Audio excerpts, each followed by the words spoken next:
Bienvenue, chers amis de la communauté d'études quotidiennes de la Bible.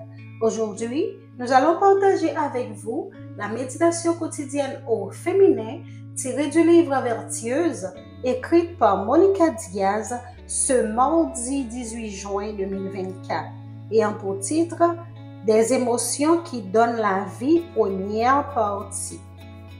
Les enfants de Dieu ont le devoir d'être joyeux, écrit par Ellen G. White. Avez-vous déjà entendu les expressions « le rire abonde dans la bouche des fous »,« la joie est la fleur d'un jour » ou « la joie consiste à avoir la santé et l'esprit vide » Elle attire mon attention parce qu'elle donne voix aux croyances malheureusement assez répandues dans le monde hispanique, selon lesquelles la joie est un signe de superficialité, elle abonde dans la bouche des fous, et de la frivolité, elle consiste à avoir l'esprit vide, et qu'il ne vaut pas la peine de considérer la joie comme un objectif quotidien. Car, après tout, la joie dure à peine un jour, avec de la chance déjà prête à être pessimiste. Pour une raison quelconque, la joie est perçue négativement. Nous le voyons dans les écoles où les enseignants punissent les enfants qui ont des fous rires en classe car ils y voient un manque de contrôle des impulsions.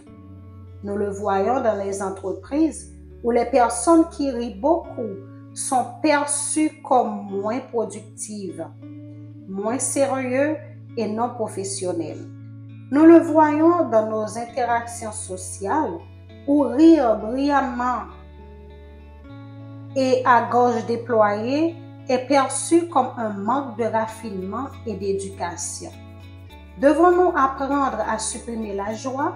Si je veux être perçue comme une femme qui maîtrise ses émotions, raffinée professionnellement, sérieuse et digne de confiance, dois-je arrêter de rire autant? La Bible ne semble pas soutenir cette idée. Si c'était le cas, que ferions-nous de ces textes? Jean 17, le verset 11, qui nous dit « Je vous ai dit cela afin que ma joie soit en vous et que votre joie soit complète. » Et qui a dit ça? C'est le Christ, à cause duquel nous sommes appelés chrétiens. Criez de joie pour le Seigneur, tous les habitants du monde. Psaume 98, le verset 4.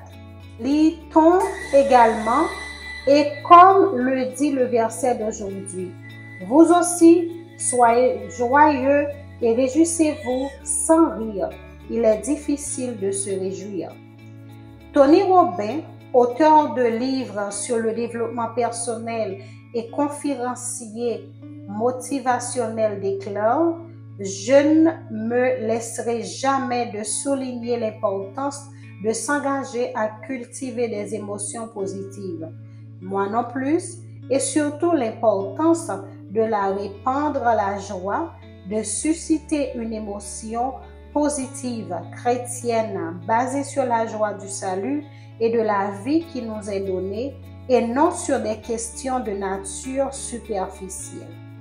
Auto-éduquons-nous à l'optimisme, à la joie et à l'espoir qui génèrent de la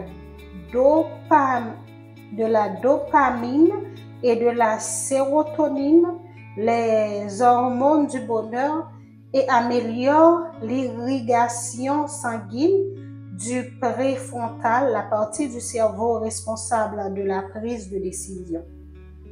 Si la joie est source de vie, pourquoi la réprimer?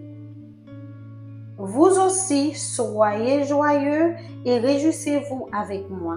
Philippiens 2, le verset 18. Nous vous souhaitons une agréable journée. Au revoir.